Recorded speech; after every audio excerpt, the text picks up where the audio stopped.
Good evening, students. In previous class, we studied the development of resources and the first Earth Summit, which was held at Rio de Janeiro in Brazil.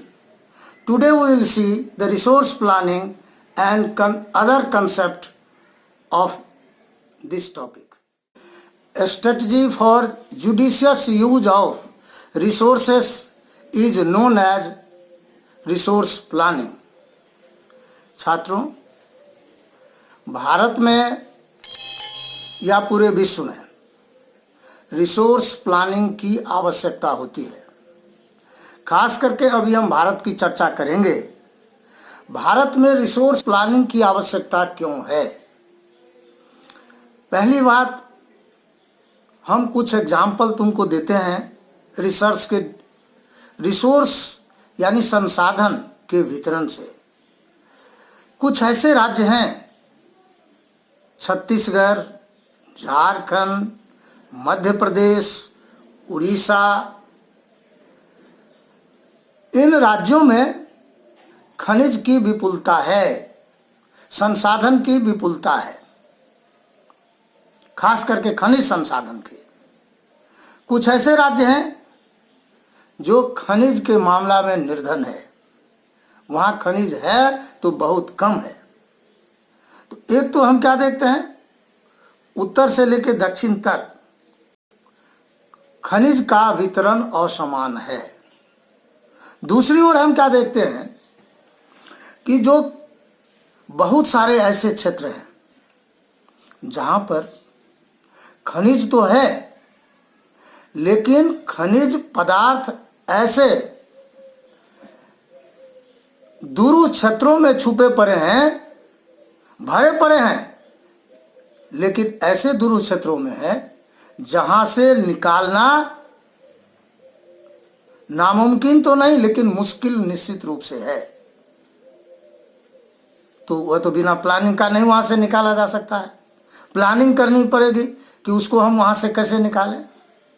कुछ जगह, कुछ खनिज ऐसी जगह पर है जहां अभी तक के ज्ञात जो हमारे इंस्ट्रूमेंट हैं, साधन है, संसाधन है, उससे निकालना उसको मुश्किल है।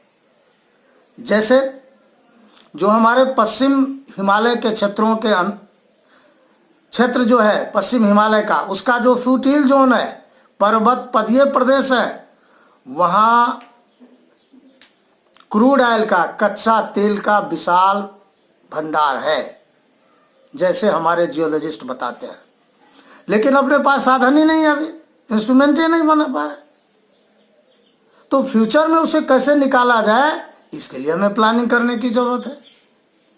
भारत के कुछ ऐसे क्षेत्र हैं जहां पर खनिज तो बहुत अधिक है, भरे पड़े हैं विभिन्न प्रकार के खनिज, बहुमूल्य खनिज, लेकिन वहाँ के जो लोकल लोग हैं, कुछ समाज विरोधी तत्व ऐसे भी हैं जो खनिज को निकालने से मना करते हैं, खनिज निकालने ही नहीं देना चाहते, उस क्षेत्र का विकास ही नहीं चाहते हैं।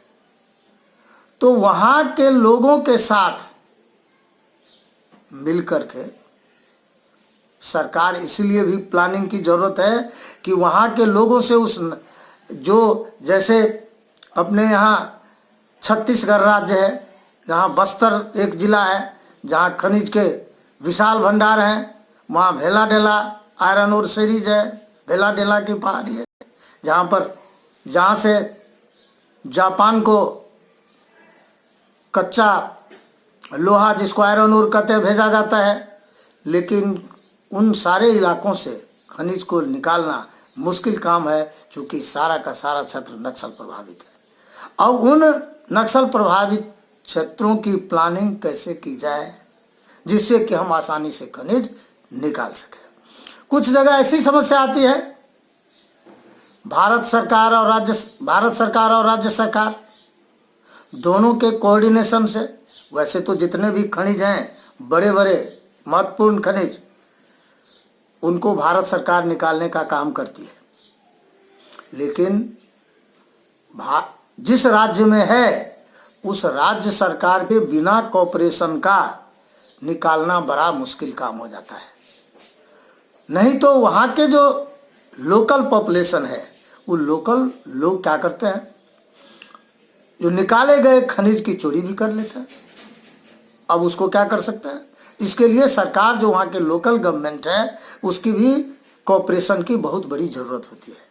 तो इसीलिए यह कुछ ऐसे महत्वपूर्ण है बातें हैं, जैसे असमान वितरण हुआ, पहुंच के बाहर वाले क्षेत्र होते हैं, कुछ ऐसे उग्रवाद प्रभावित क्षेत्र हैं, दोनों सरकार का कॉपरेशन है। इन सब बातों के लिए जो संसाधन का, रिसोर्स का प्लानिंग करने की जरूरत है। अब हम आगे चर्चा करते हैं कि भारत में जो रिसोर्स का प्लानिंग है वह भारत सरकार किस हिसाब से, भारत में किस हिसाब से रिसोर्स की प्लानिंग की गई है।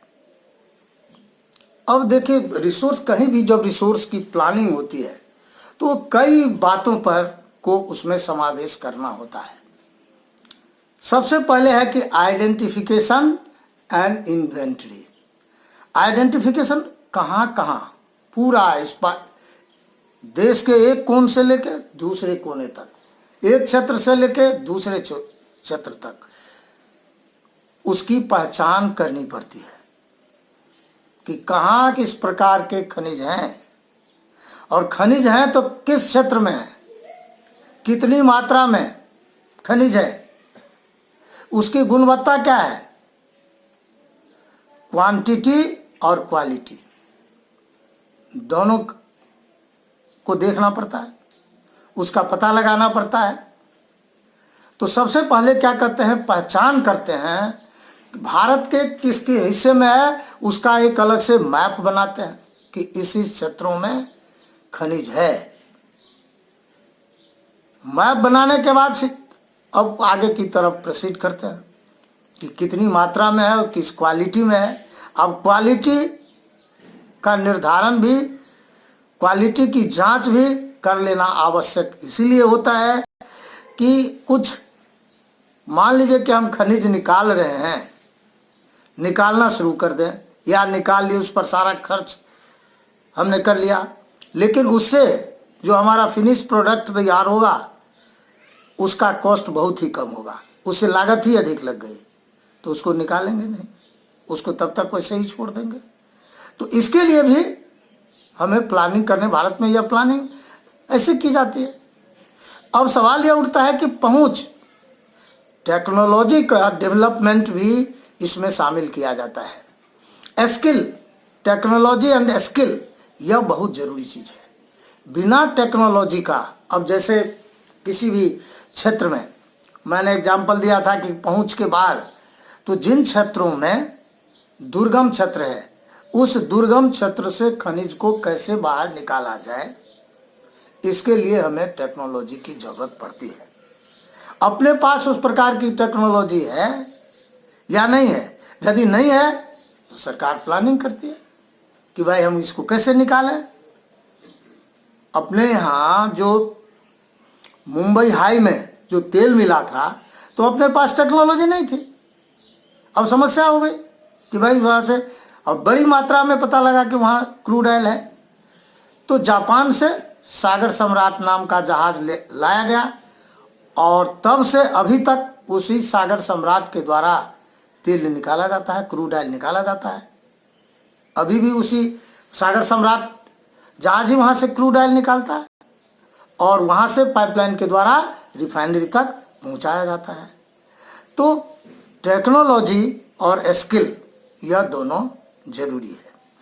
तीसरी बात महत्वपूर्ण होती है कि अपनी जो प्लानिंग है वह गवर्नमेंट, भारत सरकार का जो जनरल, सेंट्रल या केंद्रीय जो नियोजन है, प्लानिंग है, उसके साथ मेल खाता और कोऑर्डिनेशन मिलाने के लिए भारत में 1952 से जो फर्स्ट 5 ईयर प्लान जो चला, पहली जो पंचवर्षीय योजना शुरू हुई, उसी समय से इस तरह का कार्यक्रम चलता आ रहा है और अभी भी जारी है।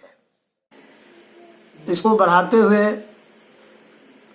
मैं कंजर्वेशन ऑफ रिसोर्सेस, संसाधन का संरक्षण पर मैं कुछ बातें कर लेना उचित समझता हूँ।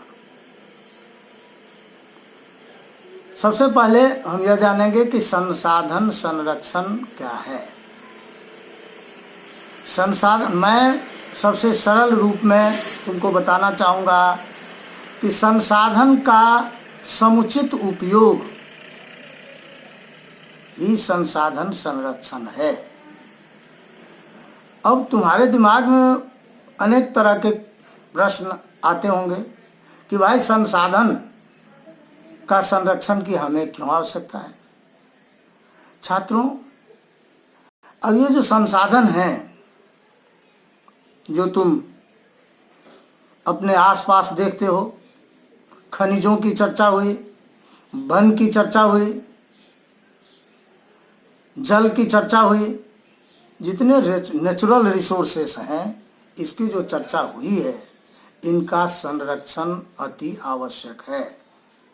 क्योंकि संसाधन के बिना जीवन दुष्कर है, जीवन सुखमय नहीं रह सकता है। कुछ तो ऐसे संसाधन हैं जिनके बिना हमें जीना, कुछ दिन भी जीना भी मुश्किल है। जैसे जल है, वायु संसाधन है, जल संसाधन है, इसके बिना तो कुछ दिन भी जिया नहीं जा सका है। इसे हमें बचा के रखना है, संरक्षित करना है। कुछ संसाधन ऐसे हैं जो कुछ दिन के बाद वह समाप्त हो जाएगा,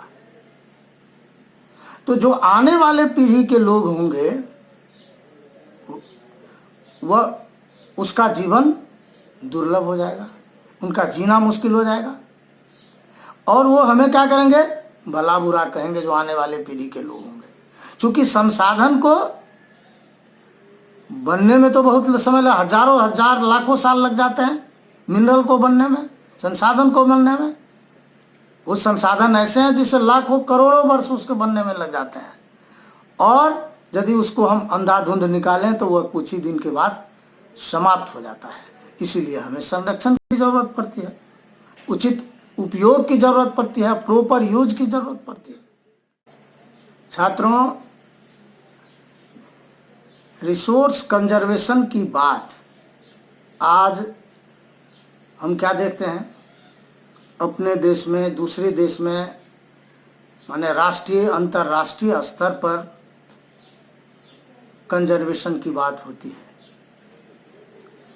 अब हाल ही में तुमने देखा होगा कि मोदी जी के नेतृत्व में विश्व स्तर का समिट दिल्ली में हुआ था।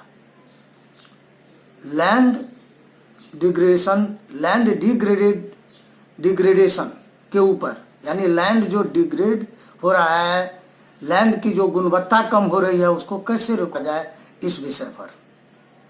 तो अब पूरे विश्व में इस पर कैसे नेचुरल रिसोर्स को बचाया जाए, संरक्षित उसको किया जाए, इस पर अंतर्राष्ट्रीय स्तर पर सम्मेलन या और समिट होता रहता है। सो तो हम आज की बात करते हैं, बहुत पहले तुमको एंशिएंट में हम ले चलते हैं, बुद्धा पीरियड में भगवान बुद्ध के बारे में तुमने भी पढ़ा होगा, पीछे क्लासों में, सिलेबस में भी था। भगवान बुद्ध ने प्रकृति से प्रेम करो, रिसोर्स को बचाओ, इस पर बहुत अधिक जोर दिए थे। महावीर ने कहा था कि संसाधन बचाने की बात महावीर ने भी की थी, भगवान महावीर। तो हम क्या देखते हैं, जो हमारे पूर्वज थे, जो ज्ञाता थे, जो ज्ञानी थे, वे संसाधन को बचाने की बात करते रहे हैं, अभी भी विश्व स्तर पर हो रही है। आजादी के बाद से ही इस पर जोर दिया जाने लगा। इसलिए जोर दिया जाने लगा कि जब वन का क्षेत्रफल 18% पर आ गया, तब ध्यान सरकार का उस ओर गया कि भाई फॉरेस्ट रिसोर्स को बचाया जाए, वेजिटेशन को बचाया जाए, क्योंकि जो पॉपुलेशन थी उस समय उसके अनुसार 33%, 33% पर जंगल होना चाहिए, जिससे कि लोगों को सांस लेने में कोई प्रॉब्लम नहीं हो, पर्याप्त ऑक्सीजन मिल सके, कोई जो बीमारी है सांस से संबंधित वह नहीं हो। इसीलिए रिसोर्स कंजर्वेशन की बात, माने फॉरेस्ट को बचाने की बात हुई। देखो, गांधी जी बहुमुखी प्रतिभा के धनी थे। हमको लगता है कि कोई विषय नहीं होगा जिस पर गांधी जी ने अपनी बात नहीं कही होगी। रिसोर्स के संबंध में भी गांधी जी ने बहुत अच्छी बातें कही थी। एक विदेशी पत्रकार भारत आए और गांधी जी से पूछा, आप देश को आज़ाद कराने जा रहे हैं, आप आज़ादी हासिल करने जा रहे हैं, आप कैसा भारत बनाना चाहते हैं?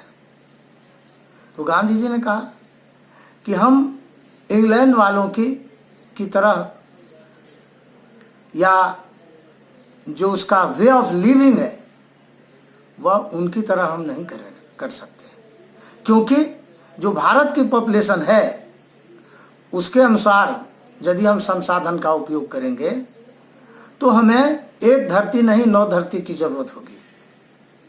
और यह कहते हुए उन्होंने अब लिखा कि जो हमारे पास संसाधन है वह प्रत्येक आदमी के लिए उनकी आवश्यकता की पूर्ति के लिए काफ़ी है, लेकिन लालच के लिए नहीं।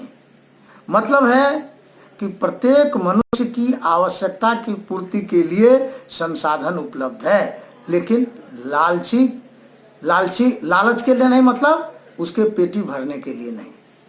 तो संसाधन की बचाने की बात, कंजर्वेशन की बात जो हमारे महापुरुष रहे हैं, ज्ञानी लोग रहे हैं, वह जानकार रहे हैं, वह इसकी बात करते आ रहे हैं। वर्तमान समय में तो और भी अधिक इसलिए जोर दिया जा रहा है कि विश्व की जनसंख्या बढ़ती जा रही है। खास करके जो दक्षिण एशियाई देश हैं वहाँ तो जनसंख्या का विस्फोट हुआ है। दक्षिण पूर्वी एशिया, दक्षिण पश्चिम एशिया, इन देशों में जनसंख्या का विस्फोट हुआ है। तो संसाधन नहीं है कि वन संसाधन की जरूरत है, लोगों को जल चाहिए, शुद्ध जल चाहिए, बहुत अधिक वन चाहिए, 33% चाहिए, अभी भी भारत में 22% के आसपास है। तो इसी तरह यदि जनसंख्या बढ़ती रही और यदि हम जंगल को नहीं बचाएंगे, नेचुरल रिसोर्स को कंजर्व नहीं करेंगे, तो एक दिन ऐसा समय आएगा कि हमको सांस से संबंधित अनेक बीमारियों का शिकार होना पड़ेगा। इसीलिए संसाधन को बचाने की, संरक्षण करने की, कंजर्व करने की आवश्यकता होगी। छात्रों, अगले क्लास में मैं लैंड रिसोर्सेस और लैंड यूटिलाइजेशन पर चर्चा करूंगा। साथ ही छात्रों एक ध्यान देना, जितनी भी बातें वीडियो के माध्यम से तुम लोगों को बता रहा हूं, पहले मैं भी कह चुका हूं कि सप्ताह में एक दिन मैं अवेलेबल रहूंगा।